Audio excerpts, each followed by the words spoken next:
All right, students, God bless you. We are moving on in our lessons in the learning and taking the journey of the miracle ministry of Jesus as we are going forth in the Rivers of Life International School of Ministry. We certainly hope that even to this point that you are learning some things and that you're applying them as you will apply them even in ministry.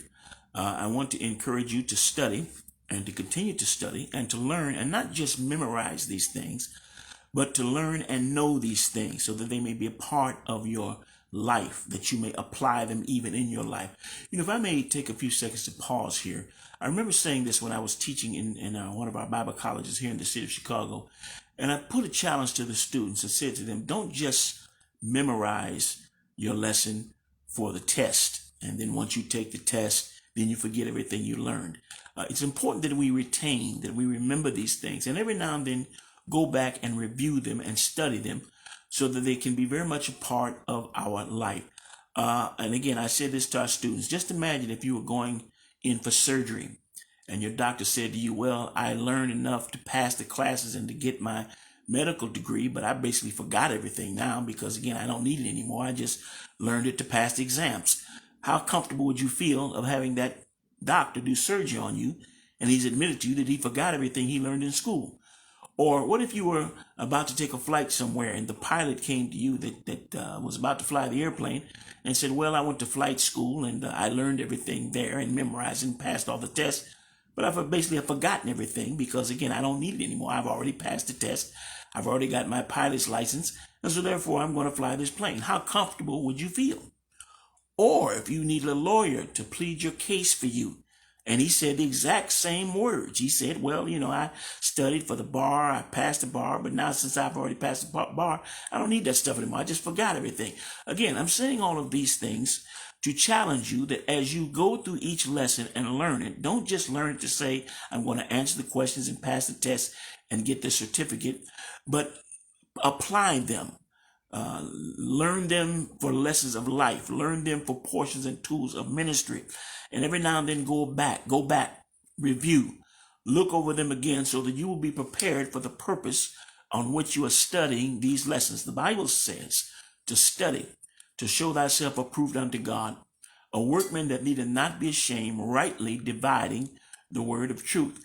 And I will say to you, students of ministry, that there are challenges that you're going to face, and particularly now, as we are progressing on in time. There are challenges to Christianity. There are challenges to your faith. There are challenges to what you believe. And I think that we should be prepared to give an answer as to what we believe, why we believe, and not just having a testimony, which is good, but also having some knowledge and some scripture and some history and other variables that will make you prepared for the things that we are about to deal with in ministry and in our venture through life. All right, that being said, we're moving on now to lesson 5. Jesus heals the man at the pool of Bethesda. Our lesson text is taken from St. John, the 5th chapter, and we're going to read the first 9 verses, and I'm going to read those now. It says, after this, there was a feast of the Jews, and Jesus went up to Jerusalem. Now there was at Jerusalem by the sheep market a pool, which is called in the Hebrew tongue Bethesda, having 5 porches. In these lay a great multitude of impotent folk, of blind, halt, withered, waiting for the moving of the water. For an angel went down at a certain season into the pool and troubled the water. Whosoever then first, after the troubling of the water, stepped in was made whole of whatsoever disease he had. And a certain man was there which had an infirmity 38 years. When Jesus saw him lie and knew that he had now been a long time in that case, he said to him, wilt thou be made whole? The impotent man answered him, saying, Sir, I have no man, when the water is troubled, to put me into the pool, but while I am coming down, another steppeth down before me. Jesus saith unto him, Rise, take up thy bed, and walk. Again, that's our lesson text. And then our memory verse is taken from that same verse that we just read, St. John 5:8. Jesus saith unto him, Rise, take up thy bed, and walk. Now, as we go to our introduction here, we're going to read this. This particular story of a man at the pool of Bethesda has an interesting history. He had been sick with the same disease for 38 years. Now, stop and think how long 38 years is. 38 years in some cases is more than half of a person's life.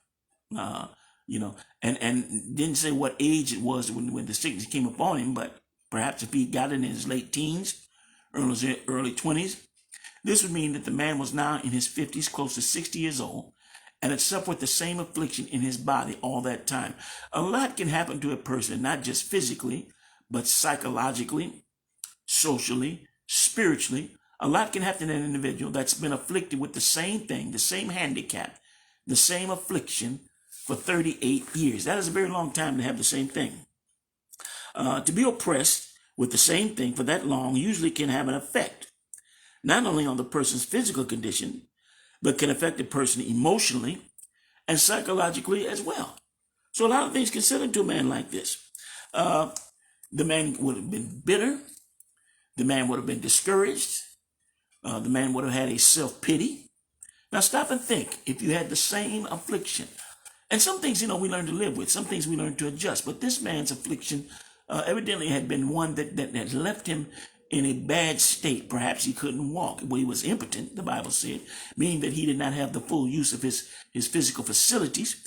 He probably, no doubt, could not walk. Maybe he didn't have the full use of his limbs.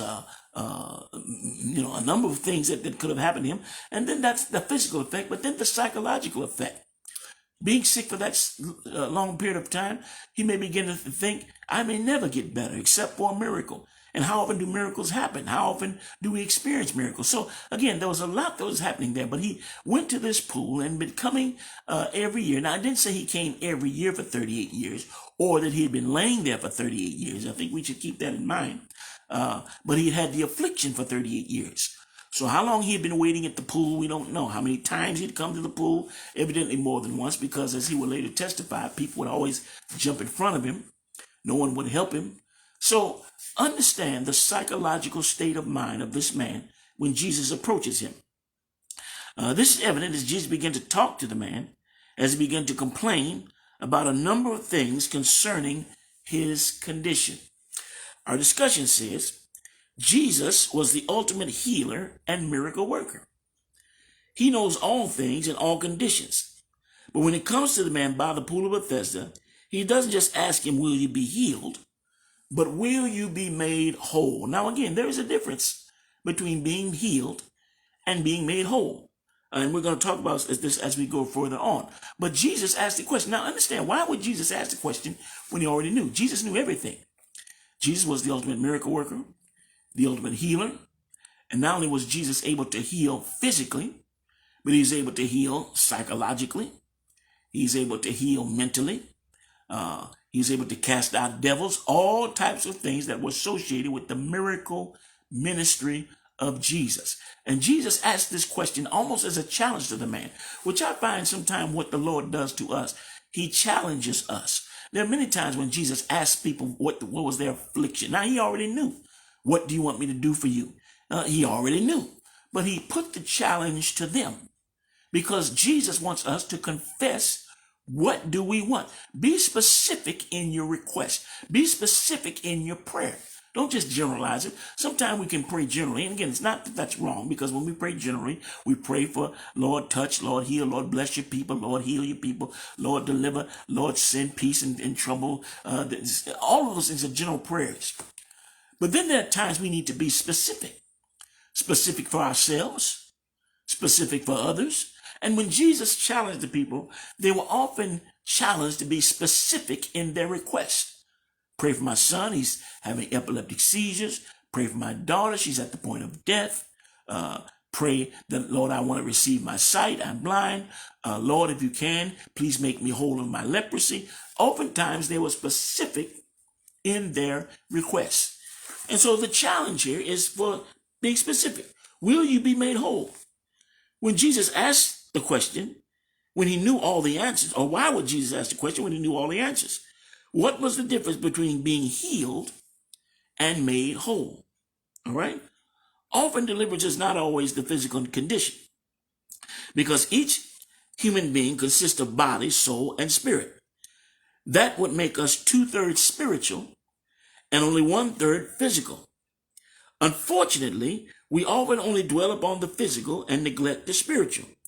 In many cases, the physical affliction is a reaction to deeper afflictions. Now, explain to these students what I mean by that. Again, we are 2/3 spiritual and only 1/3 physical. We consist of body, which is physical, the soul and the spirit, which is spiritual. The physical body is only designed for time. We take the physical body with us through time, and as we pass through time, the body changes with time. The body grows older with time. The body gets sick with time. The body is subject to affliction with time. Eventually, the body will die with time. And again, there's really nothing that we should, we can prolong it. Let me put it to you that way. I said there's nothing we can do about it. Well, there's nothing we can do about death. Death will come eventually. Sometimes we can prolong it by eating right, taking care of our physical bodies, exercising and doing the proper things. But in most cases, we're negligent of it. In most cases, we don't really give attention to the body except to satisfy the longing of the body. The body wants to eat. The body wants to indulge in things. The body wants to do things. The body wants to sin. And when we really walk with the Lord, we have to discipline our body. This is why Apostle Paul said, I have to bring my body under subjection. Apostle Paul later said in the 8th chapter of Romans, to be carnal minded is death, but to be spiritual minded is life and peace. He later said, in me, that is, in my flesh, dwelleth no good thing. So when we're talking about the physical portion, we're talking about the flesh. The flesh is rebellious. The flesh is self-desiring. The flesh is rebellious against God. And so we have to bring the flesh under subjection. In many cases, we suffer in the flesh. And the affliction that we oftentimes bear in the flesh is not as a result of the flesh, but is the result of a deeper affliction. Now, again, when Jesus asked this question, wilt thou be made whole? He did not ask to be healed, whether you'd be healed, because, again, healing takes place in the physical. His condition needed to be healed. His condition, his impotence, his physical affliction, whatever it was, will you be healed of your affliction? But Jesus asked a deeper question. Will you be made whole? Now, why would Jesus ask the question, will you be made whole? Because being made whole not only deals with the physical affliction, but the result of it as a result of deeper afflictions in the spirit. Now, again, we consist of 2/3 spiritual, 1/3 physical. Again, we just dealt with the physical, the flesh, but what is it about the spiritual? Well, when we're talking about the spiritual, we're first of all talking about soul and then spirit. What is the soul? Well, you yourself are your soul, your conscious state. And we probably discussed this in lessons past. The conscious state, the ability to comprehend, the ability to communicate, your 5 senses, your thought process, your memory, all that is you. That's the soul. Reason why we know that was because when Jesus talked about the rich man that died and in hell lifted up his eyes, notice the conversation between this man and Abraham. Send Lazarus to give me water for my tongue. I'm thirsty, the sense of taste. I'm tormented in the flame, the sense of fear, of feeling, the sense of touch. He conversed with Abraham. He was able to hear Abraham, the sense of hearing. He was able to see Lazarus afar off, again, the sense of sight. Even though smell was not mentioned, 4 of the 5 senses were, and I'm sure smell was a part of that as well. So he had all 5 senses. He had mental facilities. He knew who he was. He knew where he was. He recognized Lazarus. He wanted Lazarus to go back and talk to his family. He had memories. Go back and talk to his brothers and tell us not to come to this place. He had memories. Abraham said, son, do you remember in your lifetime when you were comforted and Lazarus was tormented? But now we have the opposite. He had a memory. So all 5 senses, that's you. That's the soul. The words of the philosopher Rene Descartes, who said, I think, therefore I am, whether he really realized it or not, gave a description of the soul. I think, I'm conscious, I'm aware, therefore I am. That's a good definition of the soul. But then there is the spirit. What's the difference between the soul and the spirit? Well, both of them are spiritual, but the spirit of a person is the personality of a person. And it's the spirit of a person that can be afflicted, that can be hurt, that can suffer, that can be afflicted. And as a result, in many cases, the physical pain that we're feeling, or the physical affliction, is as a result of not the physical being, but the spiritual. The spiritual afflicts or affects than natural. The Bible says in Proverbs, the 18th chapter and the 14th verse, that the spirit of a man will sustain his infirmity, but a wounded spirit who can bear. What does that mean? It means, first of all, that we can be wounded in spirit. We can suffer in spirit. I have oftentimes said this in many cases when we come for prayer and ask God, Lord, heal us. We're asking for physical conditions. Lord, heal my heartache. Lord, heal my headache. Lord, heal the affliction in my body. And the Lord is saying it's not always the heartache that's the problem. The heart aches because of a spiritual affliction. The heart break. It's not always the headache that's the source of the problem. The headache is as a result of affliction in the spirit. And so as a result, sometimes afflictions that we suffer in our spirit or suffer in our physical are reactions to deeper afflictions. So when Jesus asked the man, will you be made whole? He didn't just ask, will you be healed? Will you be made whole? Why? Because Jesus wanted to get to the source of his problem. His problem was not just physical, but there were spiritual afflictions that began to come as a result of this, quite possibly, or the physical as a result of deeper afflictions, psychologically, mentally, spiritual afflictions. All right, let's read on. Let's see, we're in the second paragraph. The latter portion of the second paragraph. Unfortunately, we only dwell upon the physical and neglect the spiritual. In many cases, the physical affliction is a reaction to a deeper affliction. This man sat by the pool waiting for the miraculous event of the angel troubling the water. Jesus asked the question because he realized that the man's trouble was not just physical. I want you to think about that. Jesus knew that his trouble, just like much of our trouble, is not just physical. And would you believe me if I told you, students, that sometimes even afflictions that we suffer have no physical reactions? We're strictly in a spiritual state of mind and afflicted. Depression. Depression is something that is spiritual. It afflicts our spirit. It afflicts our mind. And in many cases, even though we may be suffering with oppression, physically, there's nothing wrong with us. Now, there can be physical troubles as a result of it. But sometimes we can be dealing with something in our mind. We can be dealing with something in our conscience. We can be dealing with something in our spirit. And there's no real physical reaction. And so we go see a psychiatrist, the study of the mind, psychologists, again, mind afflictions. They try to treat us physically for something that's happening to us spiritually is what it boils down to. So Jesus asked, will you be made whole? He knew that the man had been there in that affliction for a long time, waiting on an event, the troubling of the water, that he thought would make him whole. Reading on a little bit further here, the man sat by the pool waiting for a miraculous event of the angel troubling the water. Jesus asked the question because he realized that the man's trouble was not just physical. The affliction that he had for so long affected him in more ways than he realized. By Jesus asking the question, he provoked the man to talk about deeper afflictions, which I find sometimes is what happens. Sometimes we can deliver ourselves when we learn to talk about what's troubling us. Jesus provoked the man to talk. And what did the man talk? He actually had an arraignment of afflictions here. Self-pity. No one will help me. I've been sick a long time. Self-pity. Resentment. Everyone steps ahead of me. Because again, I can imagine the conversation probably went further. I've been sick longer than these people, and they haven't suffered like me. I'm the one that's suffering the most, and yet they continue to jump ahead of me. Resentment. Anger. These people have not been sick as long as me. Again, a range of emotions going forth here.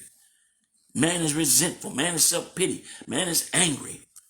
And in many cases, I found, and even myself, students, sometimes counseling with people, I realize that the best thing to do is let them talk, because they have a lot of things inside of them. And whether you understand it or not, what's inside of you can afflict the way you look at life itself. Again, I've ministered to people that are resentful because they were in a bad marriage, and the woman resents all men because she had a bad husband. Or I speak to people that are angry because they were bullied all of their life, and they have self-pity. They never gained any self-esteem. And then talk with people that are just angry. They're angry because somebody did them wrong, somebody cheated them, and they never get over these things. They carry them in their spirit. And as a result, in long term, it afflicts them physically. I've even talked to people in the hospital that are afflicted and in the hospital. But when you talk to them, they're so angry. They're so resentful. And a lot of time, the affliction that they're suffering is because of long-term anger and resentment and things that they've held in their spirit. Again, will you be made whole? All right. Jesus never interrupted the man, which again I find is a key thing in counseling. And I want you to get this, students, because sometimes if you're counseling with someone, sometimes people really don't need advice. They just need to talk.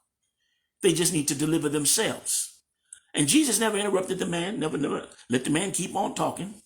He let him continue to talk. But he knew that sometimes people will never be healed until they deliver themselves from the deep emotions that they have held within them for so long. This is why some people don't get healed today, because the source of their trouble is not the affliction itself, the physical affliction, of course. The affliction is the reaction to deeper afflictions. Sometime before the Lord can heal our bodies, he has to touch us in spirit. The real source of the problem can be stored bitterness or anger. The best way to release this is to talk about it with someone who understands. Sometimes we talk with people that don't understand. And I've even found out that sometimes a person just doesn't need advice. They just need for someone to understand them. They just need for someone to comfort them. I found this particularly in dealing with marriages. Sometimes they don't need advice. They just need someone to listen. Someone who understands. Someone who has been in that situation. Someone who has been through what you're going through. And so as we begin to learn even to counsel students, understand that it's not always advice that people need. They just need someone to listen to them as they deliver themselves. I've had numerous occasions. I'll share this with you. I've had numerous occasions where and one particular fellow I think of in particular who was talking to me, and we were driving in the car together. He just talked the whole trip. We had made a trip, I think, all the way from Indianapolis to Chicago, a couple of hours, and he just talked the whole time. And afterwards, I prayed for him and dropped him off where he was going. And some weeks later, a fellow said to me, he said, Brother Larry, that was his name. He said, he really thinks the highest of you. He said, you're really a good counselor. And I just had to chuckle to myself because I didn't say anything. He did all the talking. But I listened. And because I listened, he was able to deliver himself. Jesus listened to this man. Let him talk himself out. Let him talk about how bitter he is, how resentful he is, how angry he is, how self-pity. Let him talk himself out. And when he talked himself out, it was at that moment that he was able to receive his deliverance. Let me continue to read on here. This is why some people don't get healed today, because the source of their trouble is not the affliction itself. The affliction is a reaction to deeper afflictions. Sometime before the Lord can heal our bodies, he has to touch us in spirit. The real source of the problem can be stored bitterness or anger. The best way to release this is to talk about it with someone who understands. Once the man finished, Jesus told him to take up his bed and walk, and immediately the man was not just healed, but made whole. Remember, he was not just healed, but he was made whole. Why? Because all that stuff that was in him, he was delivered from. And it was at that very moment that Jesus challenged him. Now remember, he challenged him before, will you be made whole? And when the man delivered himself, it was at that moment that Jesus said, take up your bed and walk. Now the man could have went all over again. You didn't hear me. I said, does so. But Jesus knew that that was his moment of deliverance. And brothers and sisters, students, sometimes it's at that moment that we've delivered ourselves that we can receive the healing in our physical body. He was delivered emotionally as well as physically. So again, this took place when Jesus made the man whole. Now again, I want you to get this lesson and get the fullness of it, because once again, in ministry, as you travel in ministry, you'll encounter these type of things. And the best example of any of these things is the ministry of Jesus. Now, again, this was a miracle that took place. Why did the physical miracle take place? Because of the healing in the spiritual. Let's go to our application. We often come for a miracle when in reality we need healing. Now, here's an interesting thing. We can be afflicted in our spirits, sometimes from past experiences that left us bitter, resentful, angry, and they have affected our personality. Now, why is that? Because the spirit is our personalities. And so often what happens in our lives can affect our personalities. People have a bitter personality, an untrusting personality, an unwilling personality, a resentful personality. They never see anything good. They only see bad. They don't see the glass half empty. They half full. They see it half empty because of things that have afflicted our spirit. Now remember, sometimes we need to be healed. As we go further here, we're going to tell you exactly what I'm speaking of and what we should learn.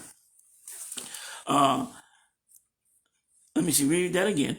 We can be afflicted in our spirit, sometime from past experience that have left us bitter, resentful, angry, and they have affected our personality through process or even attitudes toward life and others. Because these things can be within our spirit for so long, they can afflict us emotionally and even physically. Being made whole is not just a matter of feeling better physically or emotionally, still harboring the same feelings. It is when the Lord goes right to the source of the affliction. Now again, to go to the source of the affliction is not just the affliction itself, but the source of it. Now again, as we've been talking about all throughout the lesson, a person can be physically afflicted, but that's not the source of their affliction. It's deeper. It's spiritual. Once he touches the source, everything else will adjust accordingly. We can harbor things in our spirit, like child abuse, verbal abuse, bad marriage or bad relationships, rejection, mistrust, and the like. We can carry them within us for so long until it can have an effect upon our physical bodies. When the Lord delivers us, he makes us whole. Now, here's the thing I want you to understand about healing. When healing takes place in the spirit, in many cases, miracles can happen instantaneously. And if the Lord so chooses, he can heal us instantaneously. But in many cases, and you'll find this in ministry as well, healings, when things have been in us for so long, sometimes there's a process that the Lord starts with healing. I ministered to people sometime after my preaching and praying for people in the prayer line, and sometimes the Lord will give me to give them to know that the healing process has begun. In other words, sometimes things can be in us for so long until just like they've been in there, sometimes it's like something that can get our spirit and can harden. And that's why it becomes a part of our personality, because it's hardened in us. That bitterness, that resentfulness, that anger, that mistrust has gotten in us, and it's hardened like a plaster. And so the healing process is the Lord taking us and softening us. As he softens us, it begins to drain out. And it's a process that sometimes can take time, but the healing process begins. And so sometimes the healing can actually take longer than the miracle itself. Now, again, Jesus in this case did it instantaneously, and of course he can, and he will. But some cases, it's a process. Healing is a process. All right? Let's go a little bit further. When the Lord goes right to the source, I'm reading again, once he touches the source, everything else will adjust accordingly. We can harbor things in spirit, from child abuse, verbal abuse, bad marriage or relationship, rejection, mistrust, etc. Again, these have been in us a long time, and they've hardened in us. We can carry them within us for so long until it can have an effect on our physical bodies. As we said before, sometimes our physical affliction is as a result of spiritual pain, spiritual suffering, spiritual affliction. When the Lord delivers us, he makes us whole. Not just heals our physical body, but makes us whole. Body, soul, mind, spirit. Makes us whole. All right, this is our lesson illustration. Depression can be diagnosed as an illness that has affected millions of people. The cause is not always known, but some psychiatrists think it can come from some type of trauma that one has suffered or suppressed within themselves. A lot of times, this is what happens. We suppress things, some of our past experiences. We will suppress them. And I've actually met people that have actually been able to remove themselves from their trauma and actually attribute it to someone else. I was talking with a woman a number of years ago, and she was telling me that she was raped.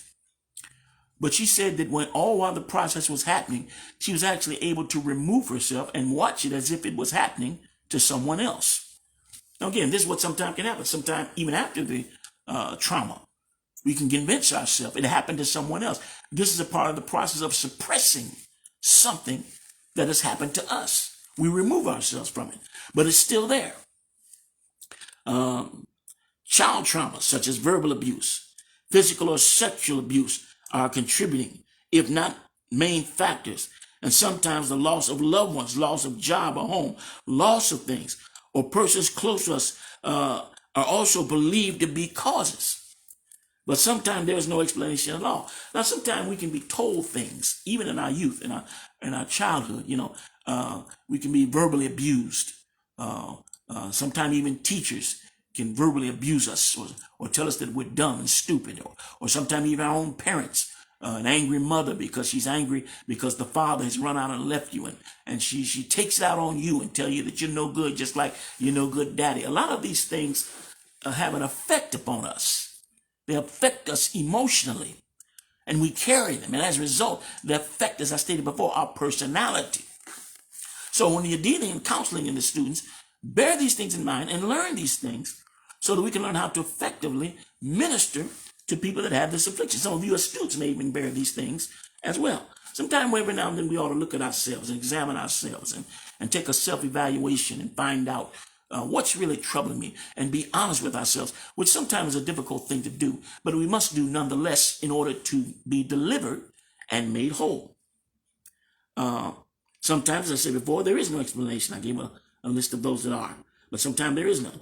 Jesus heals all manner of sickness, whether it is physical, psychological, spiritual, or mental.